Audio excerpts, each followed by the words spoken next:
ಶನಿವಾರ ರಾತ್ರಿ ಸಿಎಂ ಸಿದ್ದರಾಮಯ್ಯ ಅವರನ್ನ ಭೇಟಿಯಾಗಿ ಶಾಸಕರುಗಳು ತಮ್ಮ ಆತಂಕವನ್ನ ಹೇಳ್ಕೊಂಡಿದ್ದಾರೆ, ಕಂಪ್ಲೇಂಟ್ ಕೊಟ್ಟಿದ್ದಾರೆ. ಹನಿ ಟ್ರ್ಯಾಪ್ ಮಾತ್ರ ಅಲ್ಲ, ಪಕ್ಷದಲ್ಲಿ ಈಗ ಫೋನ್ ಕದ್ದಾಲಿಕೆಯೂ ಕೂಡ ಆಗ್ತಾ ಇದೆ. ಇದರ ಬಗ್ಗೆ ದಯವಿಟ್ಟು ಆಕ್ಷನ್ ಆಗಬೇಕು. ಯಾರಿದರ ಹಿಂದಿದ್ದಾರೆ, ಅದರ ಉದ್ದೇಶ ಏನು, ಅದು ಬಯಲಾಗಬೇಕು. ಪಕ್ಷದ ಒಳಗಡೆ ಎಲ್ಲವೂ ಸರಿ ಇಲ್ಲ ಅನ್ನೋದು ಮತ್ತೆ ಮತ್ತೆ ಬಯಲಾಗ್ತಾ ಇದೆ. ಕಾಂಗ್ರೆಸ್ ಪಾಳೆಯದಲ್ಲಿ ಈಗಾಗಲೇ ಹನಿ ಟ್ರ್ಯಾಪ್ ವಿಚಾರ ಸಂಚಲನವನ್ನ ಉಂಟು ಮಾಡಿದೆ, ಚರ್ಚೆಗೆ ಗ್ರಾಸವಾಗಿದೆ. ಇದರ ಜೊತೆಗೆ ಪ್ರತಿಪಕ್ಷಗಳಿಗೂ ಕೂಡ ಈ ವಿಚಾರ ಆಹಾರವಾಗಿದೆ. ಇದರ ನಡುವಿನಲ್ಲಿ ಈಗ ಫೋನ್ ಟ್ಯಾಪಿಂಗ್.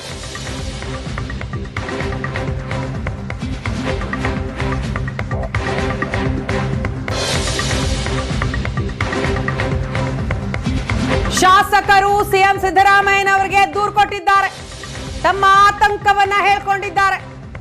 ಕೇವಲ ಹನಿ ಟ್ರ್ಯಾಪ್ ಮಾತ್ರ ಅಲ್ಲ, ಫೋನ್ ಟ್ಯಾಪಿಂಗ್ ಕೂಡ ಆಗ್ತಾ ಇದೆ, ನಮ್ಮ ಫೋನ್ ಅನ್ನ ಕದ್ದಾಲಿಸಲಾಗ್ತಾ ಇದೆ ಅಂತ ಆತಂಕವನ್ನ ತೋಡ್ಕೊಂಡಿದ್ದಾರೆ ಕೆಲವು ಶಾಸಕರು. ಹಾಗಾದ್ರೆ ಏನಾಗ್ತಾ ಇದೆ ಕಾಂಗ್ರೆಸ್ನ ಒಳಗಡೆ, ಮಾಹಿತಿಯನ್ನ ಕೊಡ್ತಾರೆ ನಮ್ಮ ಹಿರಿಯ ಪ್ರತಿನಿಧಿ ಆನಂದ್ ಬೈದನಮನೆ. ಇದೀಗ ನಮ್ಮ ಜೊತೆ ನೇರ ಸಂಪರ್ಕದಲ್ಲಿದ್ದಾರೆ. ಆನಂದ, ಕಾಂಗ್ರೆಸ್ ಪಾಳೆಯದಲ್ಲಿ ಏನಾಗ್ತಾ ಇದೆ ಅನ್ನುವಂತಹ ಪ್ರಶ್ನೆ ಮತ್ತೆ ಮತ್ತೆ ಉದ್ಭವಿಸ್ತಾ ಇದೆ. ಈಗಾಗಲೇ ಫೋನ್ ಟ್ಯಾಪಿಂಗ್ ಸದ್ದು ಮಾಡ್ತಾ ಇರುವಂತದ್ದು, ಅದಕ್ಕೂ ಮುನ್ನ ಹನಿ ಟ್ರ್ಯಾಪ್ ವಿಚಾರ ಬಹಳ ಚರ್ಚೆಗೆ ಗ್ರಾಸ ಆಯಿತು. ಕಾಂಗ್ರೆಸ್ ಪಕ್ಷದಲ್ಲಿ ಅಲ್ಲೋಲ ಕಲ್ಲೋಲವನ್ನೇ ಸೃಷ್ಟಿ ಮಾಡ್ತು. ಇದರ ನಡುವೆ ಈಗ ಫೋನ್ ಟ್ಯಾಪಿಂಗ್. ಸೊ ಶಾಸಕರು ಏನಂತ ದೂರು ಕೊಟ್ಟಿದ್ದಾರೆ ಸಿಎಂ ಸಿದ್ದರಾಮಯ್ಯನವ್ರಿಗೆ? ಎಸ್, ಸಂಪರ್ಕ ಸಾಧ್ಯ ಆಗ್ತಾ ಇಲ್ಲ. ಮತ್ತೆ ನಾನು ಆನಂದ್ ಅವ್ರನ್ನ ಮಾತನಾಡಿಸ್ತೀನಿ. ರಾಜ್ಯ ರಾಜಕಾರಣದ ಮತ್ತೊಂದು ಮಹಾಸ್ಫೋಟಕ ಸುದ್ದಿ ಇದು. ಕಾಂಗ್ರೆಸ್ ಶಾಸಕರಿಗೆ ಟೆನ್ಷನ್ ಕೊಡುವಂತಹ ಸುದ್ದಿ. ಕಾರಣ, ಅವರ ಫೋನ್ ಕದ್ದಾಲಿಕೆ ಆಗ್ತಾ ಇದೆಯಂತೆ.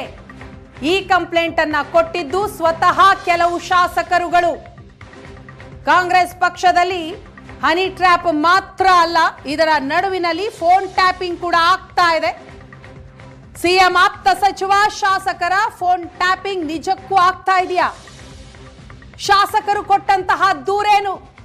ಸಿಎಂ ಸಿದ್ದರಾಮಯ್ಯನವರಿಗೆ ದೂರು ಕೊಟ್ಟಿದ್ದಾರೆ, ತಮ್ಮ ಆತಂಕವನ್ನ ತೋಡ್ಕೊಂಡಿದ್ದಾರೆ. ಆನಂದ್ ಈಗ ಮತ್ತೆ ಸಂಪರ್ಕದಲ್ಲಿದ್ದಾರೆ. ಆನಂದ, ಕಾಂಗ್ರೆಸ್ ಪಕ್ಷದಲ್ಲಿ ಅಲ್ಲೋಲ ಕಲ್ಲೋಲಕ್ಕೆ ಕಾರಣ ಆಗ್ತಾ ಇರುವಂತಹ ಮತ್ತೊಂದು ಸುದ್ದಿ ಇದು ಫೋನ್ ಟ್ಯಾಪಿಂಗ್. ಈಗಾಗಲೇ ಹನಿ ಟ್ರ್ಯಾಪ್ ವಿಚಾರ ಬಹಳ ದೊಡ್ಡ.